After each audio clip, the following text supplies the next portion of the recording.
Excuse me, I almost died on air. What? I bet you that would get 5 views, right? Hard rock.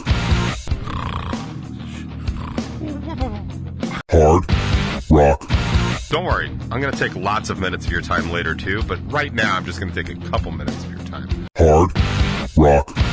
And I'm not entirely sure what that means, but much like pornography in the Supreme Court, I'll know it when I see it. Hard rock. Take the roast beef sandwich shop and make it the worst roast beef you possibly can. Hard rock. Wow. That's really good. Hard rock. This is not rocket science, and I know that because I'm not a rocket scientist. Hard rock lunch box.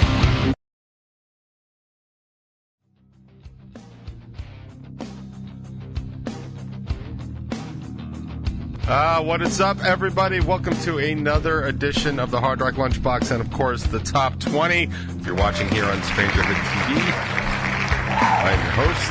My name is DJ. I host the Top 20 and the Hard Rock Lunchbox, not because I want to, but because, honestly, what else am I going to be doing at this time of the day? I was talking to Jimmy G, owner of Stranger Hood TV, just the other day, tells me that the Top 20 is a very successful show on Stranger Hood TV, and all I could think of was like, oh, that's too bad for Stranger Hood TV. But I do want to appreciate everybody that takes the time to watch and comment and listen and stuff like that. I realize a lot of people will watch the Top 20 because they missed it live, and honestly, that's the best reason to do it. But I really do appreciate people stopping by, at least giving it a view and a like, because we are trying to do something here. We are trying to build some semblance of community, something that just doesn't seem to want to exist, no matter how hard we try. Like, you know, like, as much as I want to have like a flat stomach, and it really just doesn't want to be that, that's what it's starting to feel like the community is. The community is like my elusive flat stomach. Trying to get a handle on this beard thing here. Jimmy also said I should actually literally try a man. Like, he literally was like, you should try Manscaped, man. And I'm like, isn't that a sponsor of your show? And he was like, no, it actually really works. So I just want to tell the people, the good people over at Manscaped, is not only is Jimmy and Mike shilling that stuff over at Bacon Is My Podcast, but like in actual life, like physical face-to-face life, Jimmy's like, yo, man, wouldn't Manscaped be good right now? And it's like, oh, man, I guess it will. So I'll have to check it out. I'm not putting that thing anywhere near my balls again, though, but I will look into the beard trimmer. You know what it is? Excuse me, I almost died on air. What? I bet you that would get 5 views, right? Yeah, all right. Yeah, did you see that guy die on air? Nah. I was watching Daily Show reruns. Wouldn't it be great if I, like, not die, but like if I just put my head down and went to sleep? The Top 20 has its highest rated show ever. Like,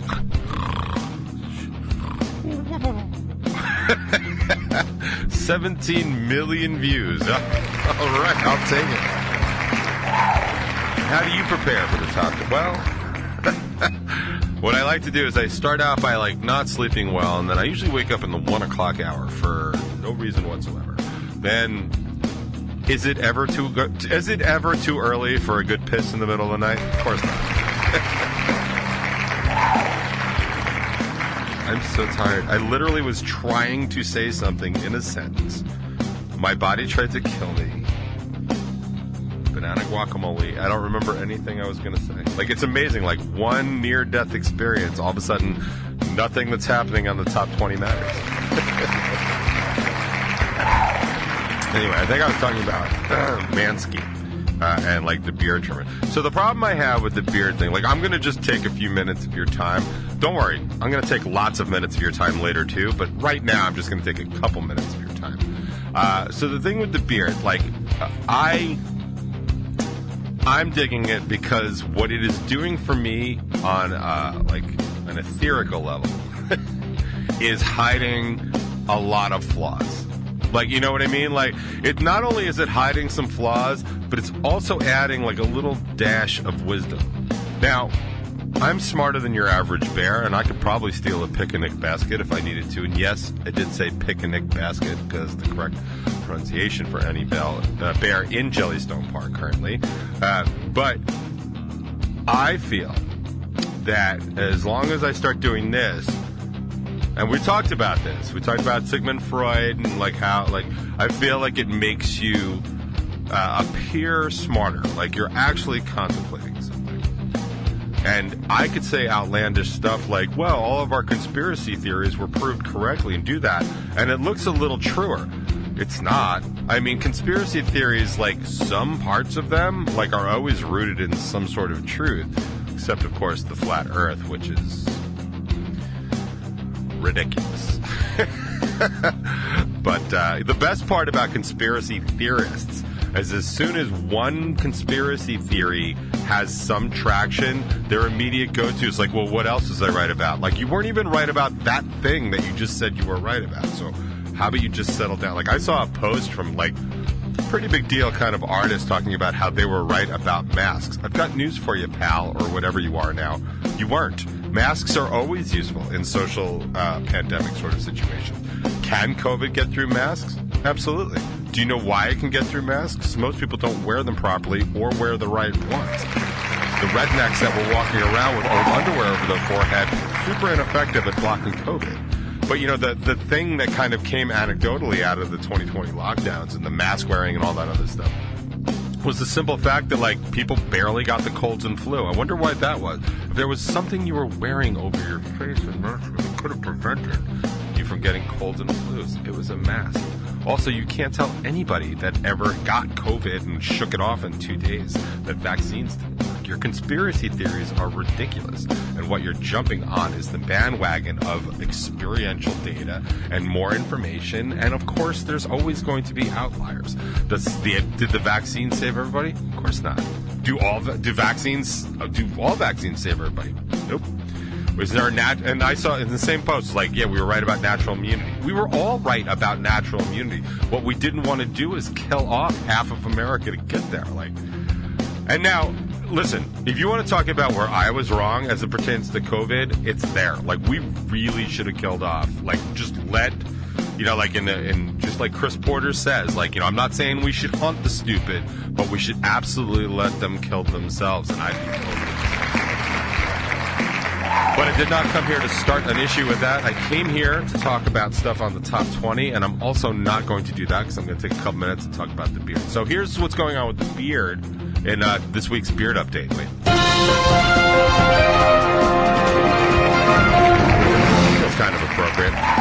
The thing that's going on with the beard this week is this thing that's been going on with the beard for the past several weeks, right? Like, so it's hiding a lot of flaws, so I like it. So I think it's going to be a keeper.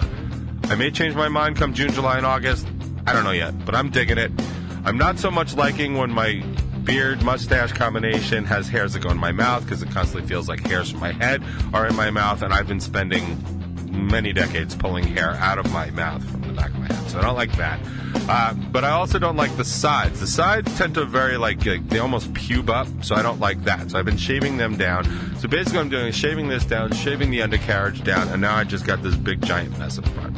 So I keep trying to trim it, and I realize that, like, I have a better shot.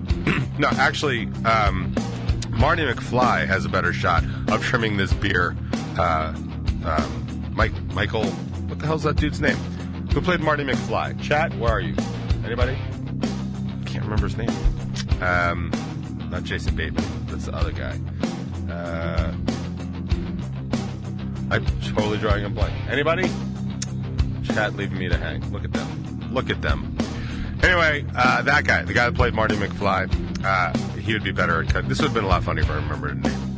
Michael J. Fox. Michael J. Fox, if he was trimming my beard, he'd have a better shot at getting it even. I tried it last night, and I just cut like a big chunk out of this side, and then like not such a big chunk out of that side. And I'm like, I'm just going to put this down and stop doing it. So I just got to figure out what I'm doing. So Manscaped, maybe if you're listening, maybe you can help me out. Probably not. So I'm probably going to hop up on the website this weekend and take a look and see if there's something worth getting. Because if I could just George Jetson my way through this beard, I'd be all set. But I also haven't made any decisions on what I want. All I do know for sure is I don't want a douche beard, and I'm not entirely sure what that means, but much like pornography in the Supreme Court, I'll know it when I see it. So I don't want one of those. Yes, clearly there's a delay in the chat. Sorry, chat. I'll figure it out. Bill is offering up some information. Bill has some manscaping expertise. We might have to have Bill on, and we'll discuss manscaping. And I don't know. There was more to it than that. Anyway, let's get to light housekeeping, shall we? We could do this. So the brand new top 20 is out. Brand new, I mean a week old, but is it, keep it in the freezer. It'll last like a week or two at least. So it's from February 23rd, the last February 23rd in February. And it's DJ versus the America's Super Sub Genius. And of course, we're talking about Marjorie Taylor Greene, the giant pain in the ass from Georgia, who is so Georgia, she's almost Florida. Who talk about the master switch over here, which is no joke. The 2-track A switch on the Samsung control room, you don't know what you're doing. You just don't know what you're doing. Also on the show, we talk about getting a teenage dishwasher in here. I'm happy to report that the new dishwasher is doing great, although it's leaning a bit forward, so I actually have to raise the feet and pull it forward. I think it's not the right one for our kitchen, but I think we'll figure it out. I don't want anybody to worry about it at all in case that was going on out in the world. Kidney stones. I finally got my test, my X-ray, and my CAT scan. The CAT scan was super easy. The X-ray was great though. The X-ray tech I had, she just, big shout out to Ashley at Swanger Basiri, X-ray technician, because she was just having a great time. It was Friday afternoon. She was I don't know if she loves her job or just loves her life, but she was just having a great time. We were sort of talking about what it was in there for, and I was telling her about the reason I need the X-ray is because I have innumerable kidneys, which means you cannot number them from the sonogram, which is why they wanted an X-ray so they could actually physically count them. And she's like, oh, okay. She's like, do you have any history of surgery? And I told them that they had cleaned out my entire left kidney. So she X-rays my left kidney, and from the actual control room, I hear, oh yeah, because she had seen my innumerable kidneys. We had a good laugh about that. She also advised that maybe I should not stress so much, and maybe it wouldn't be a problem. And I think that's a great idea that I've never heard before, Ashley. I'm kidding. She did a great job. So that's out. Last Friday, they have these 7 questions and the new interview with Alex Miller from the band Vatica. I was checking out some of that. Jimmy actually had read one of the comments I had posted about the masculine and feminine. When we were just talking about why it was not cool when we were in school. It was not cool to like pop bands because the masculine. I was saying that the masculine, which is basically what dominated junior high school for me, the masculine deemed it as something less than masculine to like a pop artist or a dance artist or whatever. And I was saying that they had pondered whether or not it affected women the same way in high school and junior high. Yeah, I was saying it didn't, because women just needed to be it was more important for women to be good looking and hot, and it was more important for men to be masculine and cool.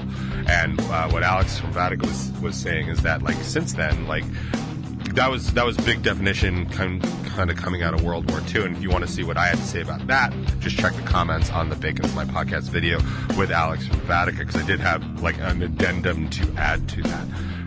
But I thought it was an interesting discussion. And as somebody that's steeped but ancillarily in the kind of the gender role discussion, mainly because my oldest, who as far as I can tell, runs Disc New York, and the Ultimate Frisbee community is one of the biggest embracers of not only the trans community but the gender discussion, and so it's been an often and early conversation in my family about how these things are, how these terms are being, how they're evolving and how the situation's evolving. So I always find the subject interesting.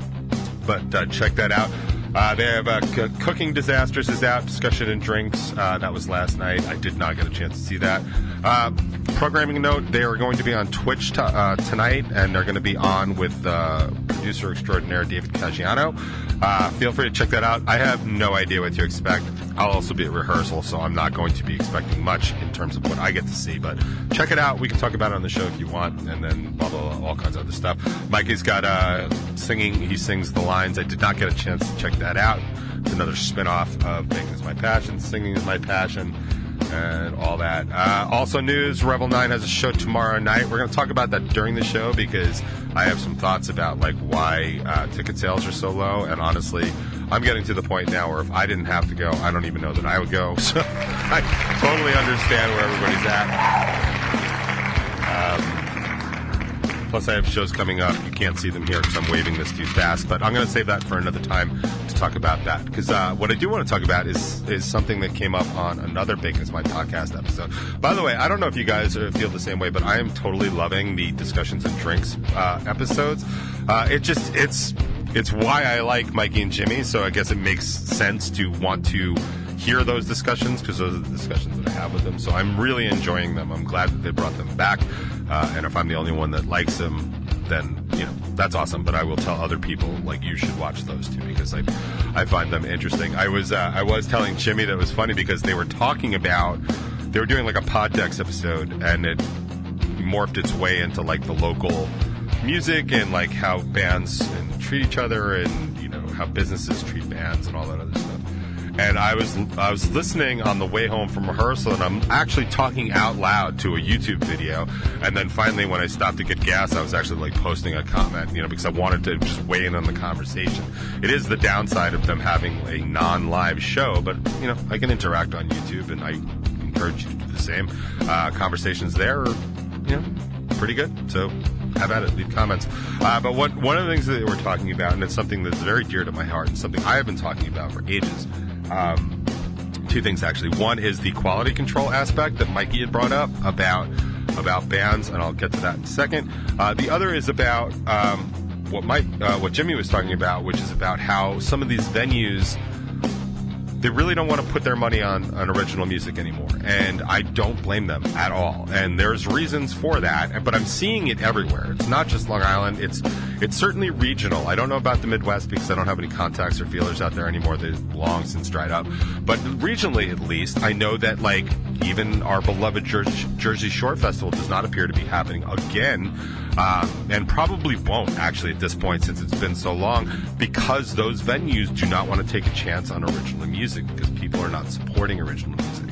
And I understand that. I completely understand that. In fact, I think over the coming weeks and months, I'm going to try and like really open a dialogue about what's involved and what's actually going on. And I'm going to get input from people kind of in the know, and we're just going to have this discussion because I think it needs to be had again. I was part of something a few years ago. It's like the local musician forum or whatever, and I went, and it was just an unbelievable waste of time. It should surprise nobody what a waste of time it was. But it was funny to hear cover and tribute bands talk about like how fine the scene is, and that, you know, like original bands kind of need to work a little harder, which just always makes me laugh, like actually out loud. Like, and I've said this, and I've said it for years, and I've gotten in trouble for saying it, and I just I didn't care then, and I don't care now. Like, I really want people to understand that with the exception of really, really well-rehearsed tribute bands, I mean the best tribute bands, with the exception of them, I can do absolutely anything a cover band does tomorrow. No effort, like a minimal effort, because I'd have to learn songs that somebody else wrote and then perform them, which I've been doing for years. It's super, super easy. And, you know, how many times have you seen cover bands with like their lyrics up on an iPod or whatever, or iPad or whatever? So they, like, it's no challenge. And I really do like get quite turned off by the fact that cover bands still, like, every now and then they start like pretending how great they are. Like, no, you're not, dude. You really aren't. Especially considering the bar is, you know, recorded material that's freely available on Spotify or the CD if you're an old person. Like, you're not going to beat that. You just aren't. and you are never going to be as cool as the band that originally covered it. Now, you can make exceptions for, like, different incarnations, like the band Fuel, right? Okay, that's fair. Like, go ahead. Like, is that even a cover? Like, I don't even know. Like, but, like, if you're just, like, some band playing music from the 80s or playing from the 90s or the 2000s or whatever, like, yeah, man. Like, we were talking about, like, an Alice in Chains cover band, like, which is great because I love Alice in Chains, but, like, 99% of the work has already been done because Alice in Chains is a stupendous band that actually did all the work for you. Like, there's no hidden secret, like, as to why we throw covers in our set sometimes. Although I will say lately I'm getting more and more obscure with them because I really want them to be fun and really want them to be like, oh my god, I haven't heard that, or oh my god, I can't believe they're doing that, as opposed to just playing, like, what's hot on the radio right now. Like, honestly, anybody can do that. And if you're actually super talented at, like, lip syncing and miming like Milli Vanilli was, you can just play tracks and just play like that. I mean, so many bands are playing with tracks these days anyway. It's just, you know, I don't even know that you would notice. But people taking credit for, like, how crowded their rooms are or how crowded the businesses are, like, that has nothing to do with you or your talent, I assure you. And I don't mean to be mean. It just has nothing to do with you. It has to do with the people that are coming to see you. And the reason that people come to see you is people, especially here, especially older people, especially now in the political and social landscape that we're feeling, are hearkening back for a day when things were better. I've said it 100 times on this show. If you are stuck because your best days of your life was your senior or junior year in high school or second year of college where you finally found yourself or became, like, liberated somehow, like, that's great. I'm super happy for you. But it doesn't mean that everything about that time was great. Like, it really doesn't. Like, the fact that you will not evolve musically, artistically, or socially says so much about the person you aren't. And that is really, really important for people to understand, because on Long Island here, what we've got left is a lot of people that are doing exactly that. And it's sad. And it really is sad. But doesn't fault the music owners, and it doesn't fault the bands that are placating them and providing this service. I've said it 100,000 times, maybe 100 times. If, you know, you put up a roast beef hero shop and, you know, lots of people are coming to that, but then right next door you put up, like, let's say a Spam shop, and lots of people like Spam more than roast beef, well, people are going to go to the Spam place, and the roast beef is eventually going to close down. And that's understandable. But you know what else will make that analogy even more representative of Long Island? Take the roast beef sandwich shop and make it the worst roast beef you possibly can. Just skimp on everything. Maybe it's not even beef. Like, it's just garbage. Like, something you just threw together because you don't have any pride or care in what you're doing. And then you'll start to see, like, kind of what's going on here on Long Island. And that brings me to the quality control issue. So venue owners are not willing necessarily to take a chance on original music because, let's face it, most original local music is garbage. And I'm not trying to hurt anybody's feelings, just saying what it is. Do some people like it? Will your girlfriend like it? Will your mom like it? Probably. I mean, because they like you, so they'll like anything that you do. The real switch comes when you appeal to people that have no idea who you are or what your story is or anything like that. When you start doing that, then you become like a real effective kind of musician, a real asset to your local scene. I would run out of fingers trying to name the talented local bands around here. But I would run out of fingers if I invited 400 friends over, or if I tried to go over all the bands that are just hot garbage around here. Because there's a ton of them. Long Island specifically, and New York City in general, like, there's a lot of really dated music. There's a lot of really not well-performed music. There's a lot of poorly recorded music. There's even more poorly written music, and there's badly produced music. I mean, like, dude, that is why, like, when a band puts out something even somewhat decent, people are like, wow, it's a really good song. Like, there should be no reason when I release a song that people are like, wow, that's really good. You're almost like a real band. And the only reason that people think that, like you're almost like a real band, is because we're a local original band. And it is so unusual for a local original band to put out something that's really good as per the national media. Like, The whole point of this stupid show was to actually highlight bands that were so good locally that I could play them right along with national bands, and not only would you not notice the difference, but you wouldn't necessarily know who the bigger bands were. And I used to do that all the time.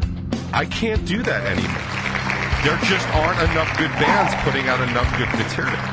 Like, yeah, there's some, and I play them here, but, like, there are some bands that are just mediocre at best, and I'll play them here, too, mainly because I want to give them a shot, especially if they're young and, like, kind of coming up and learning. Like, your first demo should be shit. Like, that's, I feel like we can all agree. Like, if your first demo, like, you listen to, like, Kill 'Em All from Metallica, like, sonically, not a very good record, but energetically and songwriting-wise, like, I'll take Whiplash any day of the week, my dude.